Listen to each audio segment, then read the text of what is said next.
नमस्कार, मी प्राची साळुंखे बुलेटिनमध्ये पुन्हा एकदा तुमचं स्वागत करते।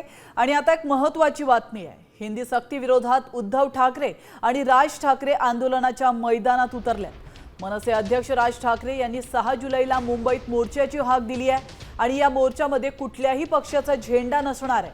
मराठी माणूस या आंदोलनाचं नेतृत्व करणार असल्याचं राज ठाकरे यांनी म्हटलंय। तर उद्धव ठाकरे यांनी देखील मराठी अभ्यास केंद्राच्या नेतृत्वात होणाऱ्या आंदोलनात सहभागी होणार असल्याचं जाहीर केलं। मराठीच्या मुद्द्यावर ठाकरे बंधूंमध्ये एकमत झालं असलं तरी आंदोलनाच्या वाटा मात्र वेगळ्या दिसत असल्याचं पाहायला मिळतंय। दीपक जी, आपल्या या आंदोलनाला सक्रिय पाठिंबा देतो आहे। मी तर तुमच्या सोबत आहे, शिवसेना सोबत आहे, पण त्याच बरोबरीने मी तमाम मराठी माणसांना पक्षीय भेदाभेद विसरून या लढ्यामध्ये सामील होण्याचं आवाहन करत आहे। हिंदी किंवा इतर कुठच्याही भाषेची सक्ती महाराष्ट्रामध्ये होऊ देणार नाही म्हणजे नाही। आणि या गोष्टींसाठी म्हणून मी सर्व पक्षांना आवाहन करतोय की येत्या 6 जुलैला गिरगाव चौपाटीवरून मोर्चा काढायचा निर्णय आम्ही घेतलेला आहे। महाराष्ट्रातले राजकीय पक्ष म्हटलं आल्यानंतर ते पण आलेच ना, त्यांच्याशी बोलणार, त्यांच्याही लोकांशी बोलणार, आमची माणसं त्यांच्याशी लोकांशी बोलणार। ते माझं वाक्य आपण लक्षात घ्या, कुठच्याही वादा आणि भांडणापेक्षा महाराष्ट्र मोठा आहे, हे तुम्हाला 6 तारखेला कळेल। आणि आता बातमी आहे मुख्यमंत्री देवेंद्र फडणवीस यांनी दिलेल्या टोल्या संदर्भातली। मराठीत टोमणे सोडून इतरही अलंकार आहेत असं मुख्यमंत्री देवेंद्र फडणवीस यांनी उद्धव ठाकरे यांना म्हटलंय। माझं उद्धवजींना एवढंच सांगणं असेल की मराठी भाषेमध्ये टोमण्यापेक्षा चांगले अलंकार आहेत, त्या अलंकाराचा त्यांनी उपयोग केला तर अधिक चांगलं होईल। यापेक्षा जास्त मला काहीच सांगायचं नाही, कारण हिंदी सक्ती नाहीच, मराठी सक्ती आहे, हिंदी ऑप्शनल आहे। तर आपण पाहतोय हिंदी सक्ती विरोधात ठाकरे बंधू हे चांगलेच आक्रमक झालेत। राज्यात भाजपकडून भाषिक आणीबाणी लादली जाते असा आरोप उद्धव ठाकरे यांनी केलाय। आमचा विरोध हिंदी भाषेला नाही तर हिंदी सक्तीला असल्याचं त्यांनी म्हटलंय। तर पहिलीपासून हिंदी सक्ती कशासाठी असा सवाल राज ठाकरे यांनी देखील विचारला। हिंदी सक्तीची याचा अर्थ तुमचा जो एक छुपा एजेंडा आहे की कालांतराने ते त्यांचं आधी होतं, एक निशान एक प्रधान एक विधान म्हणजे मीच, हा जो त्यांचा आहे। आणि नड्डा जे बोलले होते की कालांतराने देशामध्ये एकच पक्ष राहील, म्हणजे हे सगळं एकाधिकारशाहीकडे यांचं ही वाटचाल सुरू आहे। कालच त्यांनी आणीबाणीला झालेल्या 50 वर्षाचा उल्लेख केला। आता ही भाषिक आणीबाणी ते लागतंय, ही भाषिक आणीबाणी आहे आणि त्याचा विरोध हा आम्ही तर करणार आहोत। असं काय हिंदीमध्ये ठेला टाकायचंय म्हणजे काय करायचंय का? डायरेक्ट आता 1ली ते 5वी हिंदी घेतलं की लगेच हिंदी चित्रपट सृष्टीमध्ये आम्हाला काम मिळणार आहे? काय आहे तुमचं? काय वाकडं झालं? 5वी नंतर हिंदी आणि संस्कृत हे ऑप्शनल भाषा होत्या ना, याच्यात आजपर्यंत सगळ्या शिक्षण पद्धती सगळेच जण त्याच्यातच तयार झाले ना। 5वी नंतर हिंदी घेऊन, मला असं वाटतं हिंदी घेऊन म्हणण्यापेक्षा हिंदी ऑप्शनल असताना हिंदी संस्कृतमध्ये शिकून दादा भोसे झाले की शिक्षण मंत्री? मग विचारलं होतं त्या काय क्रेडिट रेटिंग मध्ये दादा भोसे स्विमिंग येतं का म्हणून? तर हिंदी सक्ती विरोधात ठाकरे बंधूंनी एल्गार पुकारला। त्रिभाषा सूत्राच्या निर्णयाविरोधात कलाकार आणि खेळाडूंनीही पुढे यावं असं आवाहन उद्धव ठाकरे यांनी केलं। तर 6 जुलैच्या मोर्चाला कोणाचा पाठिंबा मिळत नाही आणि मोर्चात कोण येत नाही ते बघतोच अशा शब्दात राज ठाकरे कडाडलेत। चित्रपट सृष्टीतले विशेषतः मराठी, मग त्याच्यात मोठी मोठी नावं आहेत, त्यांनी सुद्धा उतरायला पाहिजे, खेळाडूंनी उतरायला पाहिजे, साहित्यिक तर आलेच, अगदी वकील असतील, सगळ्यांनीच जे जे मराठी भाषेचे पुत्र आहेत सुपुत्र आहेत, मग ते मुलं मुली दोन्ही, आणि मराठी भाषा त्यांना त्यांच्या हृदयात आहे, त्यांची मातृभाषा आहे आणि मराठी भाषेवरती जे प्रेम करतात ते पक्षभेद विसरून अगदी भाजपमधले सुद्धा अस्सल मराठी माणसं, कारण भाजपमध्ये आता अस्सल लोक शोधणं हा सुद्धा एक संशोधनाचा विषय झालेला आहे। हा जो कट आहे याला कटच म्हणेन मी, महाराष्ट्राचं मराठीपण हे घालवण्याचा जो कट आहे हा उद्ध्वस्त करण्यासाठी मला असं वाटतं तमाम सर्व मराठी बांधवांनी, भगिनींनी, मातांनी, त्या विद्यार्थ्यांनी, सर्वांनी त्या मोर्चामध्ये सहभागी व्हावं अशी माझी त्यांना सर्वांना विनंती आहे. इथे कोणताही झेंडा नसेल, फक्त मराठी हा एक अजेंडा असेल. आणि अशा वेळेला मला हेही बघायचं आहे की कोण कोण त्या मोर्चामध्ये सामील होत आहेत, इतर राजकीय पक्षांच्या व्यतिरिक्त इतर कोण कोण सामील होत आहेत आणि कोण येणार नाहीत हेही मला बघायचं आहे. दरम्यान सरकारची भूमिका राज ठाकरे यांना मान्य नाही अशी माहिती दादा भुसे यांनी राज ठाकरे यांच्या भेटीनंतर दिली आहे. सरकारच्या त्रिभाषा सूत्राच्या मुद्द्यावर शिक्षण मंत्री दादा भुसे आणि मनसे अध्यक्ष राज ठाकरे यांची शिवतीर्थावर बैठक झाल्याचं आपण पाहिलं. मात्र या बैठकीत सकारात्मक चर्चा झाली नसल्याचं भुसेंनी म्हटलंय. हिंदीच्या संदर्भामध्ये त्यांनी स्पष्टपणे त्या ठिकाणी म्हणजे नको अशा पद्धतीची भूमिका त्यांनी ठेवलेली आहे. शासनाच्या वतीने आपल्या राज्याच्या विद्यार्थ्यांच्या हिताच्या दृष्टिकोनातून काय काय मुद्द्यांवर आधारित आम्ही हा निर्णय केला ते आम्ही त्यांच्यासमोर ठेवलेला आहे. त्यांनी काही चांगल्या सूचना पण केलेल्या आहेत. त्या सूचनांची पण आम्ही त्या ठिकाणी नोंद घेतलेली आहे. आणि आता बातमी आहे भास्कर जाधव यांच्या स्टेटस संदर्भातली. ठाकरे सेनेचे नेते भास्कर जाधव हे पक्ष नेतृत्वावर नाराज असल्याच्या चर्चा आहेत. मात्र आता त्यांनी पुन्हा एकदा व्हॉट्सअपवर स्टेटस ठेवल्याने चर्चांना पुन्हा उधाण आलंय. बिना शिकायत और बिना निंदा किए एक दिन बीता कर तो देखिए, खुशी शांति और सुकून कहीं ढूंढनी नहीं पड़ेगी, अपने आप मिल जाएगी असं स्टेटस त्यांनी ठेवलंय. दरम्यान भास्कर जाधवांच्या व्हॉट्सअप स्टेटसवरून संजय राऊतांनी त्यांना टोमणा मारला.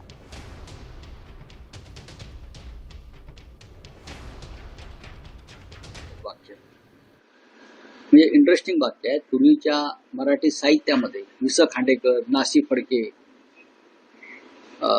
नास इनामदार, श्रीनाथ पेंडसे असे जे सगळे लेखक होते त्याच्यामध्ये असे खूप अलंकारयुक्त वाक्य आणि भाषा होत्या. आणि भास्कर जाधव चांगले वाचक आहे, त्याच्यामुळे त्यांची भाषा जी आहे ही अत्यंत वैभवशाली भाषा आहे. उद्धव ठाकरे यांच्या मंत्रिमंडळामध्ये अनेकांना स्थान मिळालं नाही, सुनील राऊतांना मिळालं नाही, त्यांचा हक्क होता. म्हणून आम्ही रडत बसलो का? नाही, ठीक आहे, पक्षाची भूमिका आहे. सरकार आणण्यासाठी माझं योगदान होतं आमच्या कुटुंबाचं, पण सुनील राऊतांना मंत्रिमंडळात नाही घेतलं. मोजक्या जागा असतात, 3 पक्षाचं सरकार होतं, आपण समजून घेतलं पाहिजे. आमच्यापेक्षा विद्वान लोक मंत्रिमंडळात गेले, ते सोडून गेले. चाणाक्ष, हुशार, तडफदार असे लोक होते खूप. त्यांना घेण्याचा पक्षाने निर्णय केला. आम्ही त्या निर्णयात सहभागी होतो सगळे. आणि आता बोलतो पुढे. भाजप आमदार आणि माजी मंत्री बबनराव लोणीकर यांनी थेट शेतकऱ्यांचा बाप काढलाय. तुझ्या बापाला पेरणीचे पैसे पंतप्रधान नरेंद्र मोदी यांनी दिले, तुझ्या अंगावरचे कपडे आम्ही दिलेत असं वादग्रस्त विधान लोणीकरांनी केलं. तर लोणीकरांना तात्काळ शेतकऱ्यांची माफी मागावी, अन्यथा त्यांना बुटाने मारू असा इशारा शेतकरी नेते रविकांत तुपकरांनी दिला. त्याच्या माईचा पगार बबनराव लोणीकरनं केला, त्याच्या बापाचं पेन्शन बबनराव लोणीकरनं केलं. नरेंद्र मोदीजींनी 6,000 रुपये तुझ्या बापाला पेरणीला दिले. तुझ्या माईच्या, तुझ्या बहिणीच्या, तुझ्या बायकोच्या नावावर लाडक्या बहिणीचे पैसे आले. तुझ्या अंगावरचे कपडे आमच्या सरकारचे, तुझ्या पायातलं बूट चप्पल आमच्यामुळं आहे, तुझ्या हातातलं ते डबडं मोबाईलचं आमच्यामुळं आहे. अरे आमचंच घेतो ना, आमच्याच पगड्यावर करतो, आम्हालाच बोलतो. शेतकऱ्यांची माफी बबनराव लोणीकरांनी मागितली पाहिजे. आणि इथून पुढे जर का बबनराव तुम्ही अशा पद्धतीचं वक्तव्य करून शेतकऱ्यांचा अपमान कराल तर तुम्ही लोणीकर आहात, पण मी तुपकर आहे, लक्षात ठेवा. महाराष्ट्रात इथून पुढे तुमचा कुठलाही कार्यक्रम गावगाड्यातला शेतकरी होऊ देणार नाही. मी महाराष्ट्रातल्या शेतकऱ्यांना विनंती करतो की बबनराव लोणीकर जिथं दिसल तिथं बुटाळ्यानं हाणा. आणि अशा पद्धतीचं वक्तव्य सत्तेतल्या कोणत्याही नेत्याची करण्याची हिंमत इथून पुढे होता कामा. आणि याच पार्श्वभूमीवर मुख्यमंत्री देवेंद्र फडणवीस यांनी बबनराव लोणीकरांचे कान टोचलेत. बबनराव लोणीकरांनी केलेलं विधान चुकीचं आहे, असं विधान कुणीही करू नये. या वक्तव्यासंदर्भात लोणीकरांना समज देण्यात येईल असं फडणवीसांनी म्हटलंय. बबनराव लोणीकरांचं विधान हे पूर्णपणे चुकीचं आहे. त्यांनी जरीही काही लोकांना उद्देशून असं विधान केलं असलं तरीही अशा प्रकारचं विधान करायचा कोणालाही अधिकार नाही. देशाचे प्रधानमंत्री ज्यावेळेस सांगतात की मी प्रधान सेवक आहे आणि आम्ही सर्व हे जर जनतेचे सेवक आहोत तर आम्हाला मालक बनता येणार नाही. त्यामुळे बबनराव लोणीकरांचं जे वक्तव्य टीव्हीवर आलेलं आहे ते पूर्णपणे चुकीचं आहे. अशा प्रकारचं वक्तव्य देणं योग्य नाही. तशी समज ही बबनरावांना देण्यात येईल. दरम्यान बबनराव लोणीकर हे आपल्या विधानावर ठाम असल्याचं पाहायला मिळत आहे. मी काहीही चुकीचं बोललो नाही, मी कोणालाही कोणताही गुन्हा केलेला नाही असं लोणीकरांनी म्हटलंय. मी काहीही बोललेलो नाही आणि मी शेवटच्या क्षणापर्यंत आयुष्यात कधी सामान्य नागरिक असो किंवा शेतकरी असो त्यांच्या विरोधात बोललो नाही, बोलणार नाही. आणि ह्यांना लय पुळका आला आहे, यांना जे लय वाटतं ना, तर मला शेतकऱ्यांची माफी मागायला काय, मी बोललोच नाही, मी काही अपराध केलाच नाही, मी गुन्हाच केला नाही. पण मी जर बोललो तर मी 1000 वेळा आमच्या शेतकऱ्यांची हात जोडून माफी मागेल. काय मला त्याची लाज वाटणार नाही. आणि या राजकीय बातमीनंतर एक अतिशय धक्कादायक बातमी. नातवाने आपल्या 60 वर्षीय आजीला कचऱ्याच्या ढिगाऱ्यात फेकल्याचं समोर आलंय. आजी स्वतः घर सोडून गेल्याचा दावा नातवानं केला होता, पण पोलिसांनी शताब्दी रुग्णालयापासून जवळपास 50 ते 60 सीसीटीव्ही कॅमेरे तपासले आणि त्यानंतर नातवानेच आजीला जंगलामध्ये टाकून पळ काढल्याचं दिसून आलंय. यानंतर पोलिसांनी आरोपी नातू आणि त्याचे 2 साथीदार असे एकूण 3घांवर BNS कलम 125 नुसार गुन्हा दाखल केला आणि त्याला अटक देखील केली आहे. त्वचेचा कॅन्सर असलेल्या आजीला नातवाने आरे मधल्या कचऱ्याच्या ढिगाऱ्यामध्ये फेकलं होतं. मुंबईतल्या आरे कॉलनी परिसरातील ही धक्कादायक घटना आहे.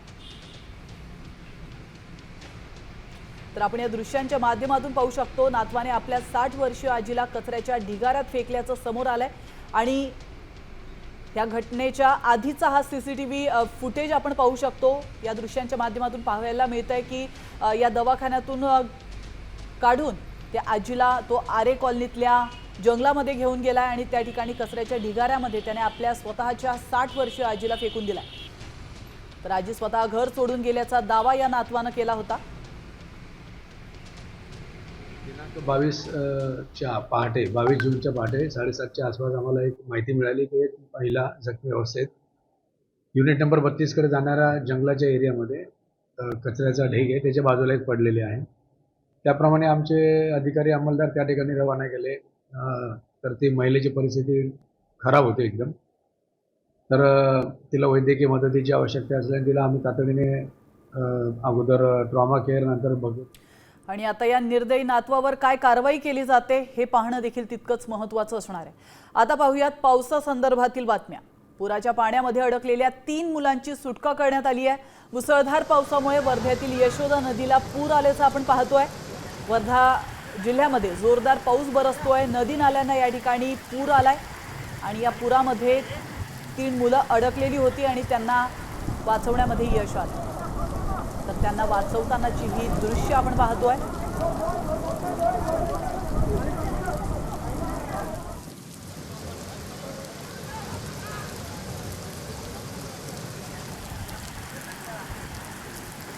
तर नाशिकच्या रामकुंड गोदाघाट परिसरामध्ये पर्यटकांची स्टंटबाजी दिसून येते. पुराच्या पाण्यातून बाईक चालवून हुल्लडबाजी करण्यात येते. त्याचप्रमाणे पुराच्या पाण्यामध्ये सेल्फी आणि फोटो सेशन करताना पर्यटक आणि भाविक दिसतात. प्रशासनाकडून मात्र या परिसरामध्ये तैनात करण्यात आलेले सुरक्षा रक्षक गायब आहेत.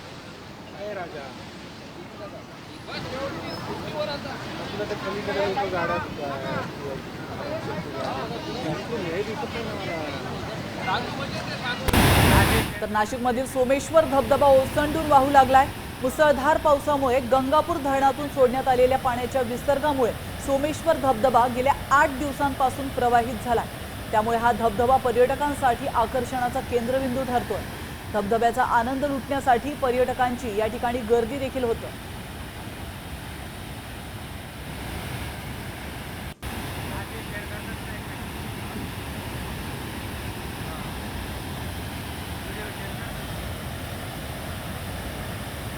तर आपण या दृश्यांच्या माध्यमातून पाहू शकतो नाशिकच्या सोमेश्वर धबधब्याची ही दृश्य. तर मुसळधार पावसामुळे नाशिकच्या दिंडोरी तालुक्यातील पालखेड धरण हे 80% भरलंय। यामुळे धरणाच्या 14 गेटपैकी आता 7 गेट हे उघडण्यात आलेत आणि सध्या पालखेड धरणातून नदीपात्रामध्ये 5754 क्युसेक वेगानं पाण्याचा विसर्ग सुरू केला। या पार्श्वभूमीवर नदीकाठच्या गावांना सतर्कतेचा इशारा देण्यात आला।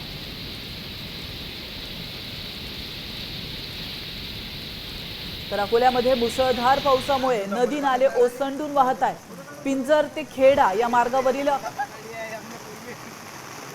पिंजरडा ही नदी आता ओसंडून वाहू लागली आहे। नदीला पूर आलाय, त्यामुळे इथली वाहतूक देखील ठप्प करण्यात आली आहे। या नदीच्या पुलावरून 3 ते 4 फूट इतकं पाणी वाहताना पाहायला मिळत आहे। पिंजर आणि खेडा यासह इतर गावांना जोडणाऱ्या या रस्त्याची वाहतूक सद्यस्थितीमध्ये ठप्प आहे। पुलावरून पाणी वाहत असताना कोणीही पूल ओलांडू नये असं आवाहन जिल्हा प्रशासनाकडून करण्यात येतं। अहिल्यानगरच्या अकोले तालुक्यामध्ये सह्याद्रीच्या पर्वत रांगांमध्ये उलट्या धबधब्याचं नयनरम्य दृश्य बघायला मिळतं। पावसाळ्यामध्ये कोकण कड्यावर अद्भुत असं दृश्य पाहायला मिळतं। आपण पाहू शकतो कोकण कड्यावरून जेव्हा पावसाचं पाणी कोसळतं तेव्हा वेगाने वाहणारा हा वारा पाण्याला पुन्हा वर ढकलतो। हाच रिव्हर्स वॉटरफॉल पर्यटकांचं आकर्षण ठरतं।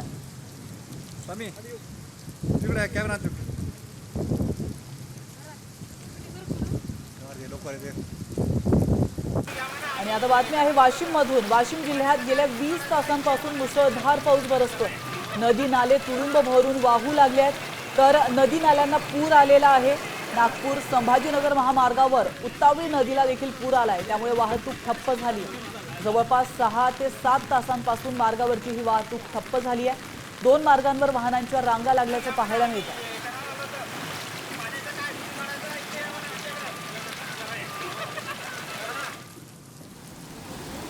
आणि बुलढाण्यातल्या मेहकर तालुक्यामध्ये पावसाने कहर केलाय। मुसळधार पावसामुळे लघु प्रकल्प तुडुंब भरले। नदी नाल्यांना पूर आलाय आणि मारुती पेठ भागामध्ये कालवा फुटल्यानं शेतीचं मोठ्या प्रमाणात नुकसान झालंय। पेरणी झालेल्या शेतामध्ये पाणी साचल्याचं पाहायला मिळत आहे, तर काही भागांमध्ये शेती खरडून गेली आहे, त्यामुळे बळीराजा हवालदिल झाला।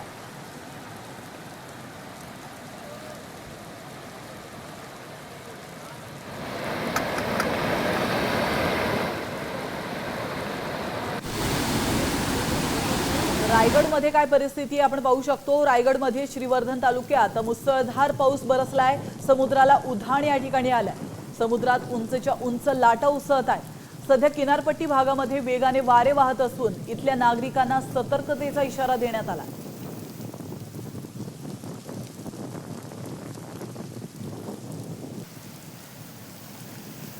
तर महाराष्ट्राप्रमाणेच कुल्लू मनालीमध्ये देखील ढगफुटी झाली आहे, त्यामुळे भूस्खलन झाल्यानं अनेक घरं आणि गाड्या वाहून गेल्या। दृश्यांमध्ये ट्रक वाहून गेल्याचं आपण पाहू शकतो आणि या ठिकाणी मोठी भीषण अशी पूर परिस्थिती निर्माण झाली आहे, त्यामुळे कुल्लूमध्ये फिरायला गेलेल्या पर्यटकांचे देखील हाल झाले। दरम्यान सैन्स खोऱ्यातील रैला बिलाली या ठिकाणी पूरग्रस्त भागामध्ये NDRF कडून शोधकार्य केलं जात आहे। या ठिकाणी बेपत्ता झालेल्या 3 जणांचा शोध घेतला जातोय। सहज के आसपास है, इस टाइम से खाली कर दो सहज बाजार।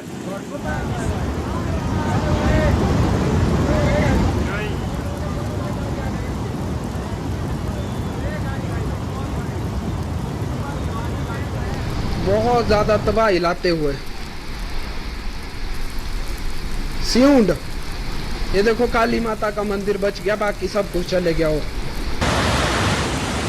ये लेफ्ट में स्कूल है।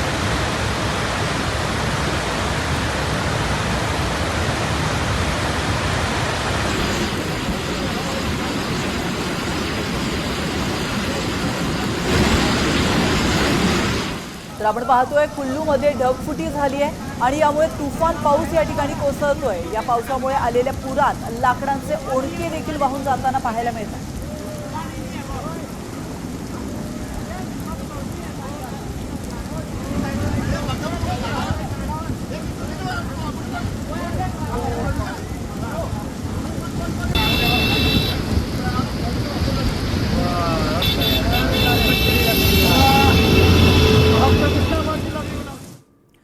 आणि आता एक धक्कादायक बातमी। घरामध्ये सिलेंडरचा स्फोट होतानाचा व्हिडिओ समोर आला। एवढा स्फोट होऊन देखील सुदैवानं कोणतीही जीवितहानी या ठिकाणी झालेली नाही. त्यामुळे हा व्हिडिओ नक्की खरा आहे का, अशी घटना घडली होती का, आणि याची आम्ही पडताळणी केली आहे. त्यावेळी काय सत्य समोर आलंय तुम्हीच पहा. 2 मिनिट 55 सेकंदांचा हा व्हिडिओ प्रचंड व्हायरल होतोय. काळजाचा ठोका चुकवणारा हा व्हिडिओ पाहून सगळ्यांनाच धक्का बसला असेल. किती भयानक प्रसंग आहे पहा. एक महिला किचन मधून सिलेंडर बाहेर आणताना दिसतीये. पण खरंच हा व्हिडिओ सिलेंडर स्फोटाचा आहे की रील्ससाठी? रील्ससाठी घडवला सिलेंडर स्फोट.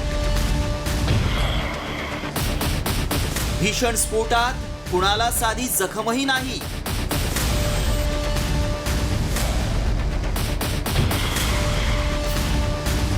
व्हायरल व्हिडिओ मागचं सत्य काय? हा व्हिडिओ पाहून गृहिणींना किचन मध्ये जाण्याची हिंमतही होणार नाही. कारण किती भयानक व्हिडिओ आहे पहा. 2 मिनिट 55 सेकंदांचा हा व्हिडिओ नीट पहा. किचन मध्ये गॅस लीक झाल्यानंतर महिलेनं सिलेंडर हॉलमध्ये आणला. त्यावेळी सिलेंडर मधून गॅस लीक होत असल्याचं स्पष्ट दिसतंय. गॅस लीक होत असल्यानं घरातील एक महिला आणि व्यक्ती घराबाहेर पळाले आणि काही वेळानंतर पुन्हा सिलेंडर जवळ आले. त्यावेळी किचन मधून आग सिलेंडरच्या दिशेनं आली आणि एकच भडका उडाला. यावेळी दोघांनीही पळ काढला. मात्र हा स्फोट खरंच झाला की रील्ससाठी एआयच्या माध्यमातून व्हिडिओ बनवलाय, असेही सवाल उपस्थित झाल्यानं आमच्या व्हायरल सत्य टीमनं याबाबत अधिक माहिती तज्ज्ञांकडून जाणून घेतली. एलपीजी दिसत नाहीये, म्हणजे सिलेंडर मधला पूर्ण एलपीजी तोपर्यंत आतमध्ये पसरलेला होता. परंतु तोपर्यंत आतमध्ये काय झालं, हा जो एलपीजी खालून वर येत गेला, तो त्या एलपीजी बर्नर जे होतं जे गरम होतं त्या बर्नरच्या लेव्हलला आला. तिथे त्याला हीट मिळाली आणि त्या हीटमुळे तिथे आग लागली. ही आग पहिले खाली गेली आणि जसं जिथे त्याला एलपीजी मिळत गेला तिथे ती आग पसरत गेली. त्यामुळे आमच्या पडताळणीत काय सत्य समोर आलं पाहूया. सिलेंडर गॅस लिकेजमुळे आगीची घटना ही खरी आहे. एलपीजी सिलेंडर मधून सगळा गॅस बाहेर पडला. दारं खिडक्या उघड्या असल्यानं गॅस हवेत विरघळला. बर्नर गरम असल्यामुळं आग लागली. या घटनेत सिलेंडरचा स्फोट झाला नाही. प्रत्येकाच्या घरात सिलेंडर असतो. बर्नर, शेगडी, गॅसचा पाईप वारंवार तपासून पहा. यामध्ये गॅसचा पाईप खराब झाल्यामुळं गॅस लिकेज झाल्याची माहिती तज्ज्ञांनी दिली आहे. त्यामुळे आपण काय काळजी घ्यायला हवी ते देखील पाहूया. घराचे दरवाजे आणि खिडक्या उघडा. सिलेंडरचा रेग्युलेटर काढून सेफ्टी कॅप बसवा. जाड चादर, ब्लँकेट पाण्यात भिजवून सिलेंडरला गुंडाळा. एवढी जरी काळजी घेतली तरी मोठा धोका टाळता येतो. आमच्या पडताळणीत रील्ससाठी सिलेंडर स्फोट केल्याचा दावा असत्य ठरला असून खरंच ही आग लागल्याचा दावा सत्य ठरलाय. पराग ढोबळेसह शिवाजी शिंदे, साम टीव्ही, मुंबई.